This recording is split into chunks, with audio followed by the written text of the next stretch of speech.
All right, so I talk about this a lot. One of my big soapboxes is concussions and the way that people are being treated or the lack of treatment thereof. I want to kind of put everything into a really small box and kind of a nutshell thing. I do a lot more than this at the office, but I want to make sure that people are at least seeing the things that they need to get done from a, minimum checkbox type of thing. So the first thing I want everybody to recognize is that just because you don't hit the head on anything doesn't mean that you don't have a concussion. What a concussion actually is the brain making contact with the skull in some form. Skull hitting brain, brain hitting skull, those two collide. That's basically it.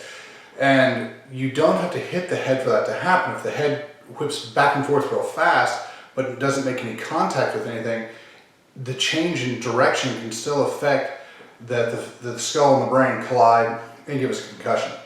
This is where a lot of people fall down and end up with concussions, that type of thing. Now, a lot of times we have other issues. A ball, someone hits a soccer ball with their head, basketball hits them in the head, something like that, and even a football hit and they end up with concussions, and those are a little bit easier to understand. But just remember that the big issue is that the skull and the brain make contact. So when we think that we have a concussion, the best thing that we do is a standardized concussion assessment test. It's a SCAT test. You can look it up on your cell phone, have it. Pretty much anybody can give this as long as they've kind of run through it once or twice. Once you think that you've got it, getting them somewhere where people can actually treat from that point on is the most important part. I would highly recommend that you find that person or that group ahead of time, because you don't want to be, having an issue, especially like during a football game or something like that. Friday, Saturday, somewhere in there, you have your concussion. Now you're thinking, oh my gosh, who do we go see? How do I find out? You want to have the person ahead of time. So find your person ahead of time. But the basic things are, so from the incident, from the hit or from the concussion, you want somebody to do this SCAT test, and then you figure out what their score is. And then about 15-20 minutes later, you kind of watch them, you have them sit down, kind of watch them. 15-20 minutes later, you do the test again.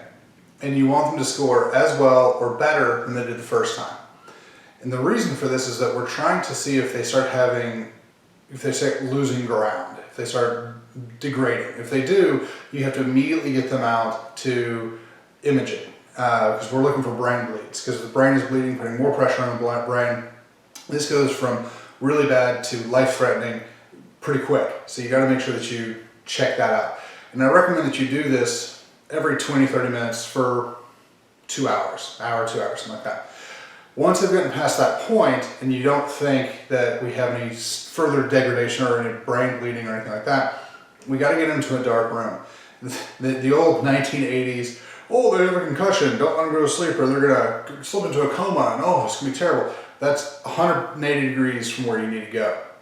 The only time that the body and the brain really gets a chance to heal is when it's asleep. So you've got to get that person to sleep as soon as we can.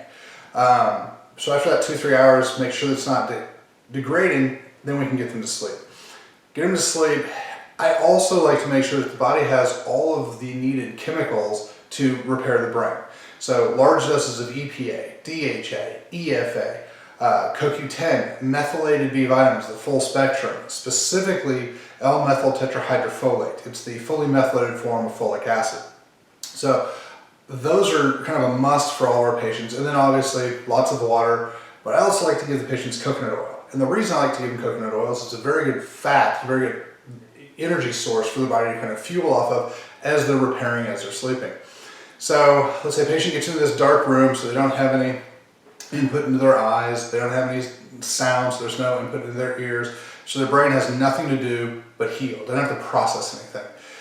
So let's say we go through that for a day, 2 days, whatever it is, the patient finally comes out and they start to feel a little bit better.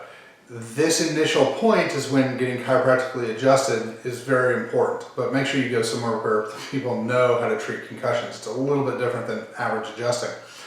The reason for the adjustments is so that we make sure that the musculature in the neck doesn't bind up, doesn't go into spasm. If it does, it can make pressure in the head increase. And the reason it does that is because it doesn't allow for for the lymphatics to drain properly.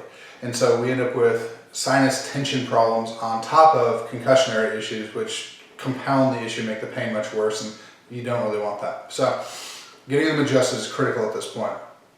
As they come out of the dark room and they start feeling totally fine in dark room, then we get them out into the light. If they have any hangover or concussion related migraine type symptoms of sensitivity to light, sensitivity to sound, sensitivity to smells, weird emotional stuff, we have to understand that they still have big issues to run with.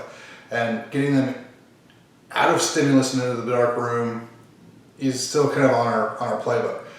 Once they don't have any of those symptoms coming out, we can send them back to school, we can send them back to work, whatever. And I always recommend that the first day you go back, you only do a half day, regardless. Come home, get some sleep. Lots of times I've talked to patients afterwards and they say, I thought I was totally fine, came home, went to sleep while I was supposed to, slept for 4.5 hours. Woke up, ate, went back to bed. So we see that the brain's not really done healing yet. You do that half day until you feel 100% at the end of that half day, like nothing's different. Then you go to your whole day.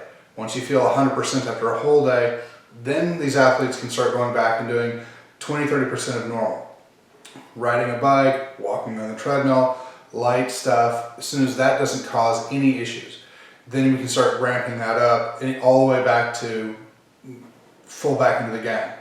I like to ramp up 30% per day. So if the first section is 30% of the work. Once they clear that and everything's great, we go to about 60%. Once that's great, we go to 90%. Once we're there and that's great, then we can go back to game. That's the return to play protocol in a very small nutshell. It's very important that you get to somebody who knows how to treat this, because not only treat but diagnose it, because there's a lot of examinations of the eyes that you have to do, because the eyes are actually brain tissue, and that's why it's so important that we limit the input into them. No cell phones, no video games for sure, no TV. The reason for the video games issue is because the frame rate's so high, the refresh rate, is it puts a lot of stimulus into the eyes and it can overload the brain. And so we don't really want to do that. So, but you've got to test these things. You got to look at the eyes, see how they're functioning, make sure movement's fine, make sure tracking is good. The stimular stuff or balance, you've got to check that. So there's a lot of little things that you've got to look at to ensure that this athlete is 100%. Now, it's very important that they're 100% before they go back. 90-95% isn't enough. There's an issue called the second impact syndrome. Second impact syndrome can be lethal. And so this is why we have to make sure that they're 100% ready to go before we put them back in. That's one of the big things. That's one of the most important reasons why you go see somebody who's trained specifically in concussion therapy. Just because they're, you're a primary care doctor, or they're a good ER doctor, or they're the best neurosurgeon in the world, doesn't necessarily mean that they know when they've been trained and they've worked with concussions in the field. So getting somewhere where these people know what they're doing and are trained, that's the best thing to do.